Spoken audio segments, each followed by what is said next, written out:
നാരായണ നാരായണ നാരായണ നാരായണ നാരായണ നാരായണ നാരായണ നാരായണ നാരായണ നാരായണ.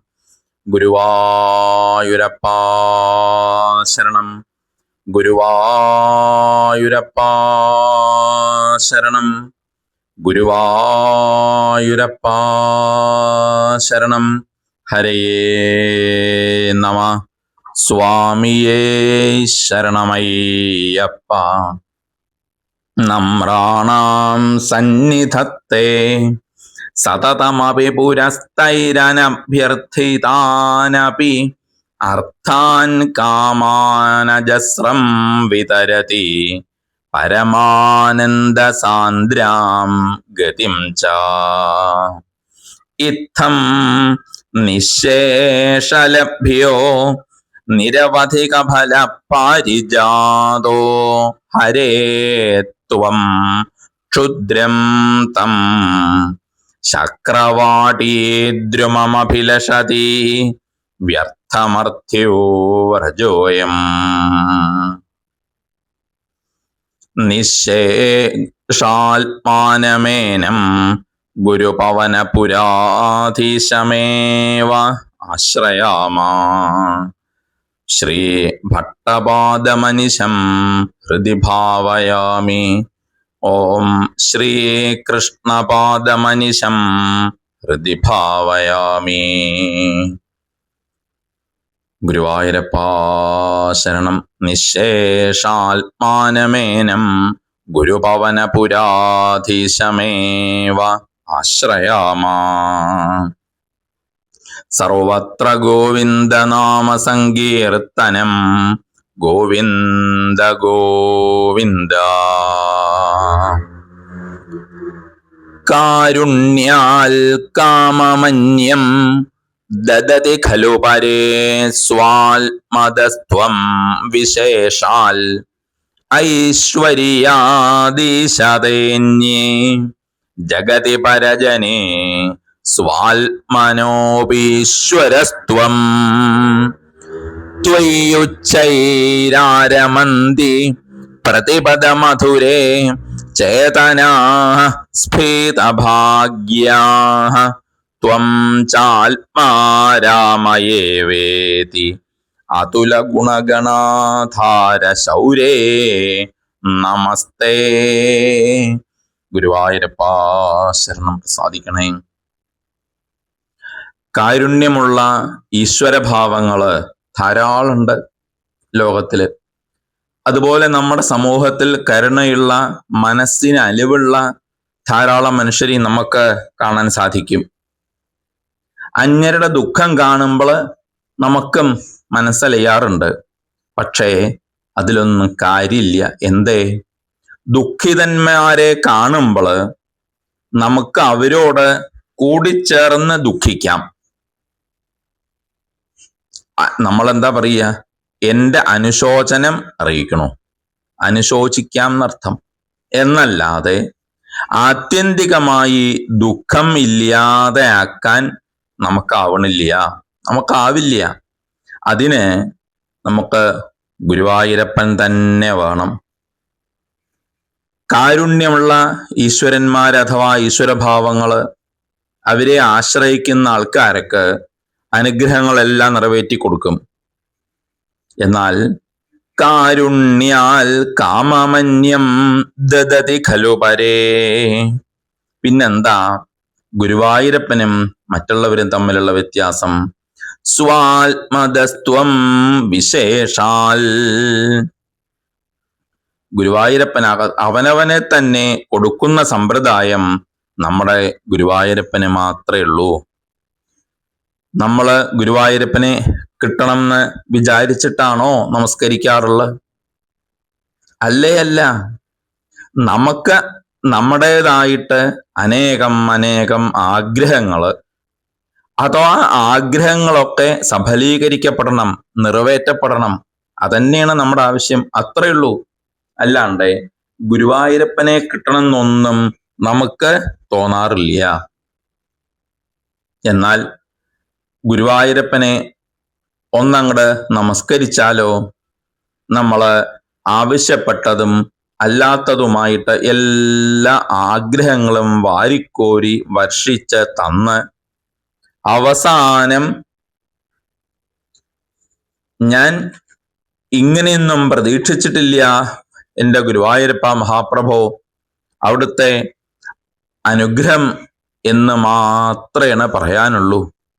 ഇങ്ങനെ നമ്മൾ ഓരോരുത്തരെയും കൊണ്ട് ബോധ്യപ്പെടുത്തി, അതല്ല ഭഗവാന്റെ അനുഗ്രഹം അനുഭവമാക്കി തന്ന് അവസാനം പരമാനന്ദ സാന്ദ്രയായ ഗതി കൂടി അനുഗ്രഹിച്ച് ശാശ്വതമായ ആനന്ദത്തിന്റെ ലോകത്തില് നമ്മെ എത്തിക്കുന്നുണ്ട്. അതാണ് നമ്രാണാം സന്നിധത്തെ. ആ നമസ്കരിച്ചവരുടെ മുമ്പില് അങ്ങോട്ട് എത്തുകയാണ് ഗുരുവായൂരപ്പൻ. എന്നിട്ടാണ് അനുഗ്രഹിക്കുന്നത്. അവനവനെ തന്നെ അങ്ങോട്ട് കൊടുക്കുകയും ചെയ്യും. അപ്പൊ ഒരു ചോദ്യം, നമ്മൾ ഈ ഗുരുവായൂരപ്പനെ നമസ്കരിക്കാൻ തുടങ്ങിയിട്ട് കാലെത്രേ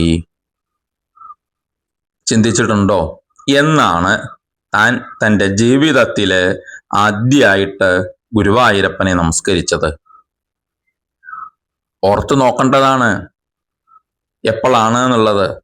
എന്നാലേ ഇതൊക്കെ നമുക്ക് മനസ്സിലാവുള്ളൂ. ആദ്യമായിട്ട് എന്നാണ്, എപ്പോഴാണ് ഗുരുവായൂരപ്പനെ നമസ്കരിച്ചത്? അച്ഛൻ്റെ കൂടെ അല്ലെങ്കിൽ അമ്മയുടെ കൂടെ, ഇനി അതുമല്ല എന്നുണ്ടെങ്കിൽ മറ്റേ കാരണവന്മാരുടെ കൂടെ, മുതിർന്നവരുടെ കൂടെ ഭഗവാനെ ദർശിച്ചു കഴിഞ്ഞ് അവര് നമ്മളോട് പറയുന്നുണ്ട്, ഒന്ന് ഭഗവാനെ നമസ്കരിക്കൂ. അപ്പോ അത് ഭഗവാന്റെ തിരുമുമ്പിലാവണം എന്ന് നിർബന്ധമില്ല. തിരുമുമ്പിലാവാം, അല്ലെങ്കിൽ കൊടിമരത്തിന്റെ ചുവട്ടിലാവാം. ഇനി അതുമല്ല എന്നുണ്ടെങ്കിൽ മതിൽക്കെട്ടിനുള്ളില് എവിടെ വേണമെങ്കിലും ആവാം. ഇനി അതുമല്ലെങ്കിലോ ഈ ക്ഷേത്ര പരിസരത്തന്നെ വേണമെന്നില്ല, എവിടെ വേണമെങ്കിലും ആവാം. ഗുരുവായൂരപ്പനെ ഇവിടെ നമസ്കരിച്ചു. എന്നിട്ടോ നമസ്കരിച്ചു കഴിഞ്ഞപ്പോ നമ്മൾക്ക് ഗുരുവായൂരപ്പനെ കിട്ടിയിട്ടുണ്ടോ? ഇല്ല എന്ന് നമ്മൾ പറയും, പരാതിയായിട്ട് പറയും. എന്നാൽ നാരായണീയം പറയുന്നുണ്ട്, ഒരു സംശയവും വേണ്ട. നമസ്കരിച്ചു കഴിഞ്ഞാൽ, നമ്മൾ ഓരോരുത്തരും നമസ്കരിച്ചു കഴിഞ്ഞാൽ അവനവൻ്റെതായിട്ട് ഒരു ഗുരുവായൂരപ്പനെ കിട്ടും എന്നുള്ളത്. എന്താ പറയണത് നാരായണീയം? ആത്മതസ്ത്വം വിശേഷാൽ. ഇതേ ആശയം തന്നെ ശ്രീമദ് ഭാഗവതം ഘോഷിക്കുന്നുണ്ട്. അതാണ് ആത്മാനമപി യച്ഛതി എന്ന് ഭാഗവതം പറയുന്നു. എന്നിട്ടൊക്കെ നമുക്കിപ്പോ ഈ ഭഗവാനെ, ഗുരുവായൂരപ്പനെ കിട്ടിയിട്ടുണ്ടോ? അപ്പൊ പറയും നമ്മള്, എനിക്ക് കൈ കിട്ടിയിട്ടില്ല കേട്ടോ എന്നുള്ളത്. ഇത് കേട്ടാൽ ഭഗവാൻ ചിരിക്കും. എന്താ, നിനക്കൊരു ഗുരുവായൂരപ്പനെ കിട്ടിയിട്ടില്ലേ? ഇതാണ് ഭഗവാന്റെ ആ ഭാവം. അതുപോലെ തന്നെ മേൽപ്പത്തൂര് ചിരിക്കും. നമ്രാണാം സന്നിധത്തെ എന്നുള്ള ശ്ലോകം ചൊല്ലി നിങ്ങൾ നമസ്കരിച്ചിട്ട് നിങ്ങൾക്കൊരു ഗുരുവായൂരപ്പനെ കിട്ടിയില്ലേ? അവർക്കൊപ്പുണ്ട് ഗുരുവായൂരപ്പൻ.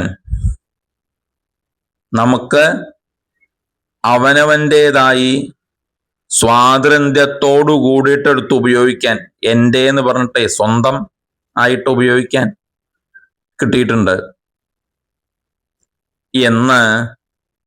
എന്നാ നമ്മൾ കാണുന്നില്ലല്ലോ. അതെപ്പോഴാ കാണുക? അതെപ്പോഴാ നമുക്ക് അനുഭവമാകുക എന്നറിയോ? ഏതെങ്കിലും ഒരു ദുർഘടം വരുന്ന സമയത്ത്, അത്യാപത്തിന്റെ നടുക്കിൽപ്പെട്ട് അല്ലെങ്കിൽ വിഷമാവസ്ഥ വരുന്ന സമയത്ത് ഞാനും അതുപോലെ തന്നെ നിങ്ങളും ഒക്കെ അത്രയധികം നിസ്സഹായതയുടെ നടുവിൽപ്പെട്ട് നിസ്സഹായന്മാരായിട്ട് അങ്ങട് ഒരു വിളിയുണ്ട്. ഒരു വഴിയുമില്ലാണ്ടാവുമ്പോ, അത് ഗ്രഹത്തിലാവാം, ആശുപത്രിയിലാവാം, നമ്മുടെ ഓഫീസിലാവാം, എവിടെ വേണമെങ്കിലും ആവാം. എപ്പോഴാ ഈ അത്യാപത്ത് ദുർഘടങ്ങൾ വരിക എന്നുള്ളത് അറിയില്ലല്ലോ. അങ്ങനെ വരുമ്പോ അതിൻ്റെ ആ നടുവിൽപ്പെട്ട് നിസ്സഹായന്മാരായിട്ടൊരു വിളിയുണ്ട് ഗുരുവായൂരപ്പനെ. ആ ഗുരുവായൂരപ്പാന്നുള്ള വിളിക്ക് ശബ്ദം കാര്യമായിട്ടുണ്ടാവില്ല, ശബ്ദം പൊങ്ങില്ല. പക്ഷേ മുഴങ്ങണ്ടോടത്ത് അതങ്ങനെ മുഴങ്ങും. എവിടെ? ശ്രീ ഗുരുവായൂരപ്പന്റെ ഹൃദയത്തില് നമ്മുടെ ആ ഓരോരുത്തരുടെയും ഇങ്ങനെയുള്ള ആ വിളി അങ്ങോട്ട് മുഴങ്ങും. ഗുരുവായൂരപ്പാ എന്നൊരു വിളിയുണ്ട്. അത് വിളിക്കുമ്പോ നിങ്ങൾ എവിടെയാണ് കൈ വയ്ക്കുക? അവനവന്റെ മാറിടത്തിലാണ് കൈ വയ്ക്കുക. നമ്മുടെ ഹൃദയം ഗുരുവായൂരാണ്. ആ ഗുരുവായൂരമ്പലത്തിലാണ്, ഗുരുവായൂരപ്പന്റെ പാദങ്ങളിലാണ് കൈകൊണ്ട് മുറുക്കെ അങ്ങനെ പിടിച്ചിട്ടുള്ളത്. എന്നിട്ടാ വിളിക്കണതേ, എന്റെ ഗുരുവായൂരപ്പാന്ന്. രക്ഷിക്കണേ. നമ്മൾ വിളിക്കുന്നുണ്ട്. ആരും വിളിക്കാറില്ല മേൽപ്പത്തൂരിന്റെ ഗുരുവായൂരപ്പ. എന്തിന്? നമ്മളെ ആദ്യം കൊണ്ടുപോയിട്ട് തൊഴുകിച്ചിട്ടുള്ള എൻ്റെ അച്ഛൻ്റെ ഗുരുവായൂരപ്പാന്ന് വിളിക്കുവോ? വിളിക്കില്ല. ഇല്ലെങ്കിൽ എൻ്റെ അമ്മയുടെ ഗുരുവായൂരപ്പാന്ന് വിളിക്കുവോ? വിളിക്കില്ല. എൻ്റെ ഗുരുവായൂരപ്പാന്നാണ് ഹൃദയം ചുട്ട് വിളിക്കണത്. ആ ഭഗവാന്റെ പാദത്തില് മുറുക്ക പിടിച്ചിട്ടാ വിളിക്കണത്, എൻ്റെ ഗുരുവായൂരപ്പാന്നുള്ളതേ. എന്താ, ഞാൻ കഷ്ടത്തിലായില്ലോ. ഇതാണ് നമ്മുടെ മനസ്സില്. രക്ഷിക്കണേ. ഈ വിളി കഴിഞ്ഞപ്പോഴാണ് മനസ്സിലായത് തനിക്ക് തൻ്റെതായിട്ട് ഒരു ഗുരുവായൂരപ്പൻ ആരാ തന്നത്. കയ്യിൽ കിട്ടിയാൽ മതി. അത് എടുക്കാനും വേണ്ടവണ്ണം ഉപയോഗിക്കാനൊക്കെ പറ്റണുണ്ടോ? ഇനി അങ്ങനെ ഉപയോഗിക്കാൻ പറ്റണമെങ്കിൽ, അവനവന്റെ സ്വന്തമായിട്ട് കിട്ടണമെങ്കിൽ ഞാൻ വിചാരിച്ചിട്ട് വഴിയില്ല. അതിന് ഓരോരുത്തരും വിചാരിക്കണം. എന്താ? കുറച്ചൊന്ന് അതിന് മെനക്കെടും വേണം, അധ്വാനിക്കണം. എന്നാലേ കിട്ടിയത് ഉപയോഗിക്കാറാവുള്ളൂ. അതിന് ഗുരുവായൂരപ്പനെ അനുഭവിക്കാറാവണം, സ്വയം അനുഭവിക്കാറാവണം. അതിനെന്താ വേണ്ടത്? ഗുരുവായൂരപ്പനെ, ആ ഉണ്ണിക്കണ്ണനെ ആത്മാർത്ഥമായിട്ട് സ്നേഹിക്കണം, സ്നേഹിക്കാറാവണം. അതാണ് ജീവിതത്തിൽ ഏറ്റവും വലിയ സമ്പത്ത് എന്ന് പറയുന്നതും. ആത്മതത്വം വിശേഷാൽ. അപ്പൊ എന്തുണ്ട്? ആ ഭഗവാൻ അപ്പണ്ട് നമ്മൾ എപ്പോഴാണോ ഗുരുവായൂരപ്പ എന്ന് ആദ്യമായിട്ടാണ് വിളിച്ചിട്ടുള്ളത്, അപ്പോ ഭഗവാനായിട്ട് കണക്കാക്കിയിട്ടുണ്ട്. എന്ത്? ഞാൻ നിന്റേതാണ്. അതുകൊണ്ട് തന്നെയാണ് എന്ത്, നമ്മള് സ്വന്തം എന്നുള്ള നിലയ്ക്ക് എൻ്റെ ഗുരുവായൂരപ്പ എന്ന് അങ്ങനെ വിളിക്കണത്. അമ്മാരിടത്തിൽ കയ്യും വെച്ചിട്ടേ.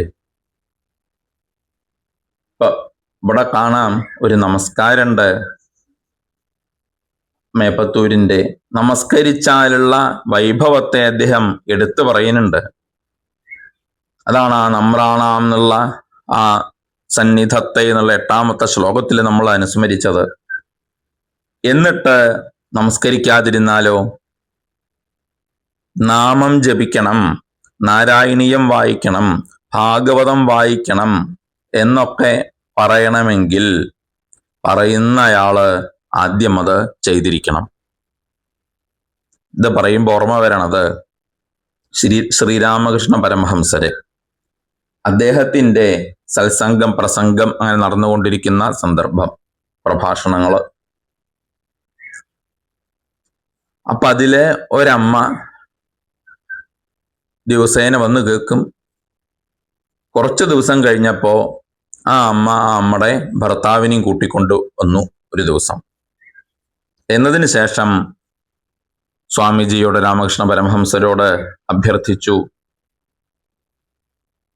എൻ്റെ ഈ ഭർത്താവ് അദ്ദേഹത്തിന് കുറച്ച് ഈ പഞ്ചസാരയുടെ അഥവാ നമ്മൾ പറയുന്ന ഷുഗർ ഉപദ്രവമുണ്ട്, പ്രയാസങ്ങളുണ്ട്.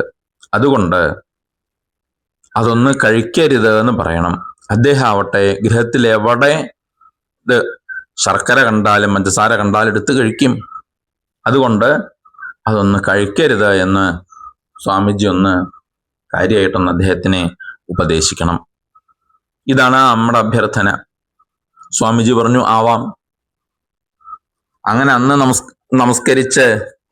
നമസ്കരിച്ച് പോയിട്ടുണ്ട്.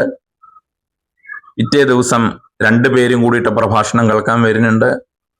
ഇങ്ങനെ ദിവസങ്ങള് കുറച്ചാണ്ട് കടന്നുപോയി. ഒരു 10-21 ദിവസം കഷ്ടിച്ച് അങ്ങടായി. അപ്പൊ ഈ അമ്മയുടെ ക്ഷമ നശിച്ചു. എന്താ അദ്ദേഹം പറയാത്തത്? ഒന്നും കൂടിയിട്ടൊന്ന് അദ്ദേഹത്തിനോട് അഭ്യർത്ഥിക്കാം. അങ്ങനെ പ്രഭാഷണം കഴിഞ്ഞു, എല്ലാവരും പോയി കഴിഞ്ഞു. അവസാനമായിട്ട് സ്വാമിജിയെ ശ്രീരാമകൃഷ്ണ പരമഹംസരെ നമസ്കരിക്കുന്നുണ്ട്. രണ്ടുപേരും കൂടിയിട്ട് ആ അമ്മ വീണ്ടും അദ്ദേഹത്തിനോട് പറയുന്നുണ്ട്, എൻ്റെ ഭർത്താവിനെ ഒന്ന് അങ്ങ് ഉപദേശിക്കണം. അന്ന് ഞാൻ പറഞ്ഞുല്ലോ. അപ്പൊ അദ്ദേഹം പറഞ്ഞു, ഞാൻ ഇന്ന് ഉപദേശിക്കാം. വിളിക്കുന്നുണ്ട്. ആ ഭർത്താവിനെ വിളിച്ചിട്ട് വരൂ പറഞ്ഞു. ഭർത്താവിനെയും കൂട്ടിയിട്ട് ആ അമ്മ വന്നിട്ടുണ്ട്. രണ്ടുപേരും കൂടി രാമകൃഷ്ണ പരമഹംസരെ നമസ്കരിച്ചു. രാമകൃഷ്ണ പരമഹംസർ അന്ന് ആ അമ്മയുടെ ഭർത്താവിനോട് കാര്യമായിട്ട് പറഞ്ഞു, നിങ്ങളെങ്ങനെ ശർക്കര പഞ്ചസാര ഒന്നും ഗൃഹത്തില് വെച്ചതെടുത്ത് കഴിക്കരുത്. നിങ്ങൾക്ക് ഇതിൻ്റെ പ്രയാസങ്ങൾ ഉണ്ട്, അത് മനസ്സിലാക്കണം. കാരണം ഇത് അസുഖം കൂടിക്കഴിഞ്ഞാൽ വളരെ ബുദ്ധിമുട്ടുകൾ പ്രയാസങ്ങൾ ഉണ്ടാവും. അതിനെക്കാട്ടിലും നല്ലതൊന്ന് നമ്മൾ ഇത് മനസ്സിരുത്തല്ലേ. അതുകൊണ്ട് ആ ശർക്കര പഞ്ചസാര ഒക്കെ ഉപയോഗിക്കുമ്പോൾ നല്ലോണം ശ്രദ്ധിക്കണം, അത് കഴിക്കരുത് എന്ന് പറഞ്ഞു. ഇത് പറഞ്ഞു കഴിഞ്ഞപ്പോ ഈ രണ്ടുപേരും, ഈ അമ്മയും നമ്മുടെ ഭർത്താവും കൊണ്ട് സ്വാമിജിയെ നമസ്കരിച്ചിട്ടുണ്ട്. ഭർത്താവ് അങ്ങോട്ട് നീങ്ങി. അപ്പൊ ഈ അമ്മയ്ക്ക് വീണ്ടും ഒരു സംശയം ചോദിച്ചു സ്വാമിജിയോട്. തൊഴുതുകൊണ്ടാണ് ചോദിക്കണത്, അങ്ങ് എന്തേ ഞാൻ ആദ്യം ഇതെന്റെ ഭർത്താവിനോട് പറയണമെന്ന് പറഞ്ഞപ്പോ പറയാതിരുന്നത്?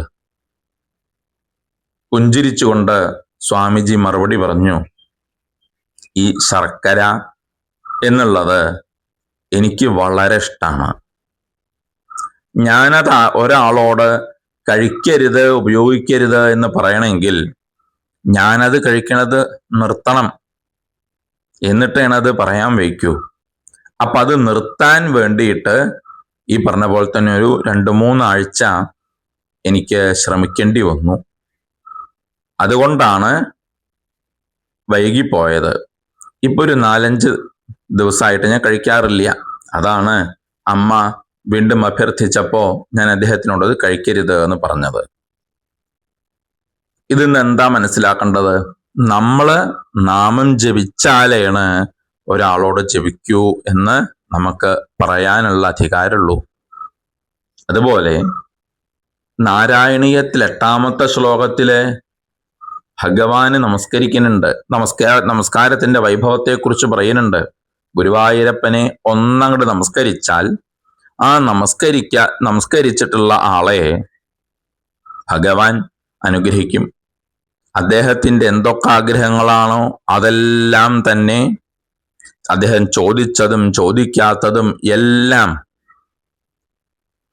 വേണ്ടതുപോലെ അനുഗ്രഹിച്ച് വർഷിച്ചു കൊടുത്ത് അവസാനം പരമാനന്ദ സാന്ദ്രയായ ശാശ്വതമായ ആനന്ദത്തിന്റെ ആ ലോകം കൂടിയിട്ട് നൽകിയിട്ട് ഭഗവാൻ അനുഗ്രഹിക്കുന്നുണ്ട്. അപ്പോ അങ്ങനെ ആ ഗുരുവായൂരപ്പനെ നമസ്കരിച്ചതിൻ്റെ അനുഗ്രഹം ഉണ്ടായി കഴിയുമ്പോ, നമസ്കാരത്തിന്റെ വൈഭവം പറഞ്ഞു കഴിയുമ്പോ നമസ്കരിക്കാണ്ട് പറ്റില്ല. അതുകൊണ്ട് ഈ ശ്ലോകത്തിൽ കാണാം, മേൽപ്പത്തൂര് തൻ്റെ ഉപാസനാമൂർത്തിയായിട്ടുള്ള ഗുരുവായൂരപ്പനെ, സാക്ഷാൽ ശ്രീകൃഷ്ണ ഭഗവാനെ നമസ്കരിക്കുന്നത്. അതാണ് അതുല ഗുണഗണാധാര ശൗരേ നമസ്തേ. ഭഗവാന് നമസ്കാരം. ആർക്കാ നമസ്കരിക്കണത്? ശൗരിക്ക്, ശൂരന്റെ വംശത്തിൽ ജനിച്ച അവതരിച്ച സാക്ഷാൽ ശ്രീകൃഷ്ണന്. അദ്ദേഹം പറയുന്നുണ്ട്, കൃഷ്ണ, ഗുരുവായൂരപ്പ, അങ്ങയ്ക്ക് നമസ്കാരം. അതാണ് അതുല ഗുണഗണാധാര ശൗരേ നമസ്തേ. ആ ഭഗവാനെ നമസ്കാരം എന്ന് പറഞ്ഞ് നമസ്കരിക്കുന്നത്. പിന്നെയാണ് ഗുരുവായൂരപ്പന്റെ ആ പ്രഭുത്വം. ഒരിക്കൽ പോലും ഗുരുവായൂരപ്പൻ പ്രഭോ എന്ന് വിളിക്കണമെന്ന് ആരോടും പറഞ്ഞിട്ടില്ല. ഭഗവാൻ എന്ന് വിളിക്കണമെന്ന് പറഞ്ഞിട്ടില്ല. എന്നിട്ടും നമ്മള് ഗുരുവായൂരപ്പനെ മഹാപ്രഭോ, എൻ്റെ ഗുരുവായൂരപ്പ എന്ന്, ശ്രീകൃഷ്ണ ഭഗവാനെ മഹാപ്രഭോ, കൃഷ്ണ, ഗുരുവായൂരപ്പ എന്ന് നമ്മൾ ഭഗവാനെ വിളിക്കുന്നുണ്ട്. അതാണ് ആ ഗുരുവായൂരപ്പൻ്റെ മഹിമ, പ്രഭുത്വം, ആ വിഭുത്വം എന്നൊക്കെ പറയണത്. അത് നമുക്ക് അടുത്ത തവണ അനുസ്മരിക്കാം. സർവത്ര ഗോവിന്ദനാമ സങ്കീർത്തനം. ഗോവിന്ദ ഗോവിന്ദ.